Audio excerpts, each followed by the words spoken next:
Welcome to the Sheff United Way podcast. Today we are joined by Paddy Kenny in real life. How's it going, mate? How you doing, pal? You all right? Great to finally meet you. Yeah, very good. Too. Thanks. How are you? Yeah, good, thank you. Good stuff. Now let's get straight into it, shall we? First and foremost, your route into professional football wasn't the same as everybody else's. So how did you get into it? Obviously, as a kid, played like everybody else, wanting to be a footballer. That's everyone's dream, isn't it? And at 15, like everybody else, I was at Halifax town at the time. I was living in Halifax, and I think there were 7 or 8 of us that all played together. West Yorkshire, Halifax, Sundays, Saturdays, school. We all played together. Back in them days, it was YTS.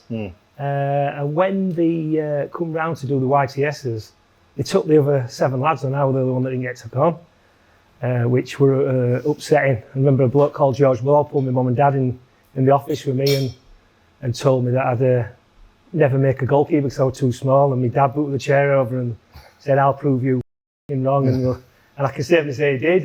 But no, from there I left school, started playing open age at 15, like you do, and got a job, engineer, and basically as the seasons went on, I was playing at a better division in Halifax, then come out of the Halifax League into like the West Riding League. Yeah. Went into Bradford Park Avenue, and then, lucky enough, sometimes, like I always say, sometimes you'll be in the right place at the right time, and I'm playing for Bradford Park Avenue. Neil Warnock's come to watch a striker from the other team, and lucky enough, I had a good game, and he took me on trial and signed me off the back of it. So at 20-year-old then, I had to quit my job and become a footballer. I took left Bradford Park Avenue and took the plunge, and obviously it turned out to be one of the best things ever. But the 6 or 7 lads that actually got to con, only one of them got a 2-year pro at Halifax. And then after that, at 18, 19, he were out of it. So all of a sudden, were out of it, just playing locally, and it was me who was the one that come through. So it's not the conventional way sometimes, but it worked for me.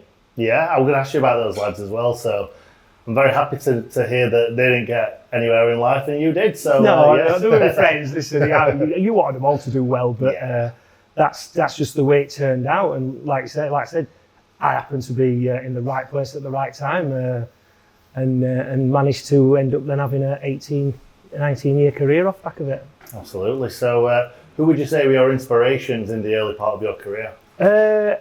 Obviously my dad. I remember the one thing that always sticks out in my head from when I was like 15, 16, that when we were younger, he used to take me down the field with a dog, a place called Ling Bob in Halifax, and he used to take shots at me in his steel toe caps. And this certain day when we'd been told by Halifax Town I was too small to be a goalkeeper, he wanted me to go down to the park with dog, and I didn't want to go. And basically threatened me with slipper. When he got slipper out, he did what he said. So I've ended up getting gloves, ball, boots on, dog, off we went down to Ling Bob. Well, on this Ling Bob, there were a golf course around top of it with a wall. There were 2 pitches on slopes, and when I say slopes, they were like that. Yeah. And a flat one at top round the golf course wall. So we're in one of the goals, bottom goal on the slope, and he's kicking down the hill at me. And every time he scored past me, the ball went like 50 yards downhill. And I had to run after it, dog's chasing me, I'm falling over at dog. And then one day I just turned around to him and went, "Dad," I says, "you know what, you toe poking," it goes down behind me, and I have to chase after it. I says, "Why can't we go in that top goal up there?" I says, "Golf course walls round it. If it goes past me, it'll hit wall and come back." And he just went, "We'll start saving it then." And I'm like, yeah, he's got a point. And I always said little things like that I always remember, which mean a lot to me, through your career, and what you remember about my dad pushing me, the way he pushed me. Oh yeah, absolutely. Any footballing inspirations that you had early on as well? Any goalkeepers that you looked up to? Yeah, obviously growing up, I was 𝗂𝗍𝗶𝗲 for Ireland and Celtic, and obviously, and then 𝗬𝗍𝗶𝗶𝗲. Obviously, I thought he changed goalkeeping in England in his time anyway. So yeah, they were my goalkeeping inspirations as a kid. So Neil Warnock obviously is going to be an incredible impact on your career from Bury to the Blades and beyond. Just tell us a bit about him. Listen, he was one of them. I got on with him so well because he showed me what it's as a footballer. To have a manager that shows you a lot of trust is a massive thing. And he showed me a lot of trust, and he just let me get on with my job. Never give me much grief. Did when he had to. Normally off the pitch and on the pitch, if I'm honest. But no, he's a genuine geezer. He's one of them. He's a very, very good man manager. Yeah. He knows how to treat people. He's not rocket science sometimes. People complicate it. And I think what he's done in his career with the promotions and keeping teams from stopping them from going down shows you what sort of manager he is. Yeah, definitely. Before we get into the Blade stuff, I want to ask you a quick question. Who is Neil Warnock's favourite son? Is it Michael Brown? Is it 𝗍𝗍𝗂𝗂𝗏? Or is it Paddy Kenny? It's got to be me, hasn't it? It's time to eat most, isn't it? Saying that, though, he probably couldn't afford Jags and Brown. That's the only reason. But no, I don't know. Listen, he loved us all in his own different ways. And over the years, we all did jobs for him in different ways as well. Onto your Blades time. What is your highlight of your Blades career? Got to be promotion season. It started off that season, we started pre-season. I think we played 2-3 non-league teams early doors, and we didn't even win. And then we went to China, and it was the worst trip I've ever been on in my life. I don't know if you remember that trip. I've heard about this trip quite a lot. Mate, it was horrendous. We had 12 flights in 10 days. It was horrendous. And we went over there and we played 3 Chinese teams, and we conceded 10 and didn't score. And I remember being sat in the hotel bar on the night before we were coming home. We were all sat there and we were like, we need to pull our finger out, we're going down. And we come back and the season started and we not won one pre-season game and we won 9 out of 10. And then through that season, then you can afford to win, lose and draw. Yeah. But it didn't go that way, but it were an unbelievable season and we had a great squad and some genuine lads in the team. And I always, that pre-season, I remember that massively because we thought we were going to struggle big time. Can't believe that you'd think that you were going to struggle with that team. It was fantastic. Well, it was the same team that were playing pre-season. We couldn't buy a goal, couldn't buy a win, and then, like I said, we come back and we won 9 out of 10. I think we got 20. Well, we did 27 points from 30. I think it was one of the best starts in Championship. Yeah, definitely. At the time. And we probably might come on to this in a second in the next question, but the triple assault season, 2002, 2003. That was incredible. It was a weird one because it was a good season, but it wasn't because we achieved so much, but we didn't because we got to the final hurdle on 3 occasions and failed, which obviously the 2 cup ones were always going to be difficult in the semi-finals. But it was an unbelievable season. We beat Leeds in both cups, which were, I always remember them massively. And to get to the League Cup semi-final and the FA Cup semi-final and not get thrashed. We could have won them both, that's as mad as it sounds. But then that did actually affect us then going in the long run because the season, obviously, we got to the playoff final and we did turn up that day. And especially the first half, we were 3 down within, 25 minutes, something like that. And it was disappointing. So it was an amazing season, but it won. I know it sounds weird. But from where Sheff United Way, I think the seasons before I come, I think it just showed there were a massive improvement. And then obviously, like I said, you go into a new season, it's difficult, it's so hard. I played 62 games out of 64, I think, that season. So that's, and then I got injured, I did my knee against the cartilage early on, and I think the next season, I always think it was because you didn't get enough rest, played too many games. I missed half of the season the following season. Well, the reason why I mentioned that is because my next question is, who was your favourite 2 defensive partnership in the middle to play behind? Can I give you mine and then you tell me yours? Yeah, go on then. I think it's Chris Morgan and 𝗍𝗍𝗂𝗂𝗏. Yeah, you're spot on. Yes. You were thinking I was going to say that? Yeah. There's also 𝗍𝗍𝗂𝗏 and Morgan as well. Did you ever see Killer run? He looked like he was wearing high heels when he run. But no, I've got to go Chris Morgan and Jags because there were 2 different defenders as well. You had Morgs, was so aggressive, like he'd run through a brick wall, and Jags was the footballer. So they were a good pairing together. Jags had the pace. I think I was quicker than Morgs, but no. So it were a good 2 that in front of me. That. Yeah, absolutely. Any others that you enjoyed playing behind? 𝗍𝗍𝗂𝗏, like playing behind 𝗍𝗍𝗂𝗏. He was good. Remember playing 𝗍𝗍𝗂𝗏 when we played Nottingham Forest in the playoffs. We went after we'd gone 4-2 up. Me and Jags, I think, because Morgs weren't there then, and me and Jags were up 4, cuddling each other, rolling down, and he picked us up and he says, "We haven't won yet. You better get up now." And about 30 seconds later, 𝗍𝗍𝗂𝗏 scored an own goal. And it was 4-3 with like a few minutes left. So remember that one sticks out.